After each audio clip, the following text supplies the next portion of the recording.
Welcome to Technophilia, a show where we bring you the top stories from the world of science and technology. So let's discover what's concocting there. Over the years, environmental sustainability has been an increasing concern for the world, especially with unprecedented temperature rises and global warming causing many adverse effects. Previously, it seemed an impossible task to meet the Paris Climate Agreement goal to limit global warming this century to 2 degrees Celsius, our pre-industrial temperatures. However, a new study by the University of Colorado Boulder suggests that this goal is still within reach, and while apocalyptic worst-case scenarios are no longer plausible. To explore and plan for possible futures, the climate research community uses certain scenarios, such as forecasts of how the future might evolve based on factors such as projected greenhouse gas emissions and different possible climate policies. The most common of these scenarios are the representative concentration pathways and the shared socio-economic pathways. Thus, for this study, the researchers started with a total of 1,311 climate scenarios, from which the climate research community selected 11 RCPs and SSPs. They then compared the scenarios to the projected 2005 to 50 fossil fuel and industry carbon dioxide emissions growth rates, most consistent with real-life observations from 2005 to 2020, and IEA projections to 2050. These scenarios represent what futures are plausible if current trends continue and countries adopt the climate policies they have already announced to reduce carbon emissions. This study finds a subset of climate scenarios from the Intergovernmental Panel on Climate Change most in line with recent data, and International Energy Agency forecasts to 2050 project between 2 and 3 degrees Celsius of warming by 2100 with a median of 2.2 degrees Celsius. In comparison, some implausible worst-case scenarios have projected as much as 4 or 5 degrees Celsius of warming by the end of the century.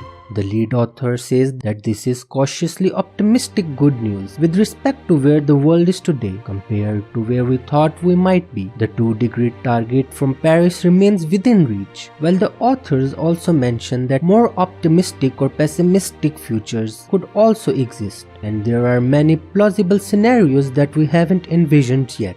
Furthermore, their analysis joins a growing consensus of independent groups around the world whose work finds the most extreme climate scenarios are unlikely to occur this century. On the question of why these worst-case scenarios are now less plausible, the authors explain that these were developed more than a decade ago and much has happened since. For example, renewable energy has become more affordable and thus more common, faster than expected, and climate scenarios also tend to overestimate economic growth, especially in poorer countries. Thus, they state that relying on not only outdated scenarios but scenarios which are no longer plausible for research and policy has big implications for how we think about, act, and spend money on climate change issues. There is a need for these scenarios to be updated more frequently. Researchers may be using a 2005 scenario, but we need a 2022 perspective. In addition, the authors stress that 2 degrees Celsius of warming will still take a dramatic toll on the planet, and this is no time for complacency. Speaking of renewable energy, recent years have seen a high flux of innovations and startups that are on the path of providing clean energy to the whole planet. Most of these have been in the field of solar and wind, which lack universal application due to many complexities associated with them, such as the requirement of huge resources and unreliability, etc. However, there is a startup that is working towards utilizing the largest pool of untapped energy present on the planet, which can have its application universally. Quaise Energy, founded in 2018, is planning to harness geothermal energy by digging into the Earth's core and has recently acquired $40 million in funding. As the Earth's core is roughly as hot as the surface of the Sun, it can provide immense energy, and the idea is to drill deep enough to liberate some of its heat.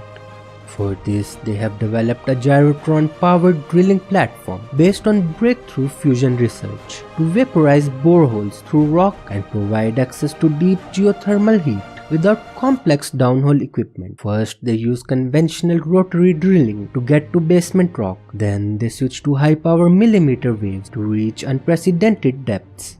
Water is sent down one hole where it converts into steam, which is then pulled back to the surface to drive standard turbines to produce clean energy. These contactless drills would be able to bore as deep as 20 kilometers into the Earth's crust to access 500 degrees Celsius, as at these temperatures geothermal is so powerful that it can repower most fossil-fired power plants around the world. In addition, this whole project does not need any further infrastructure, as it can utilize the existing workforce, assets, supply chain, and regulatory frameworks of the fossil fuel industry. The company plans on launching the first full-scale hybrid drilling rig combining conventional rotary drilling and millimeter wave drilling capabilities by 2024. First super hot enhanced geothermal system rated to 100 megawatt of thermal energy from a handful of wells by 2026, and by 2028 they hope to repower the first fossil-fired power plant with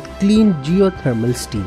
The founder is extremely optimistic and says that to truly make the next energy transition, they plan on producing terawatts of power and providing equitable energy for the whole planet.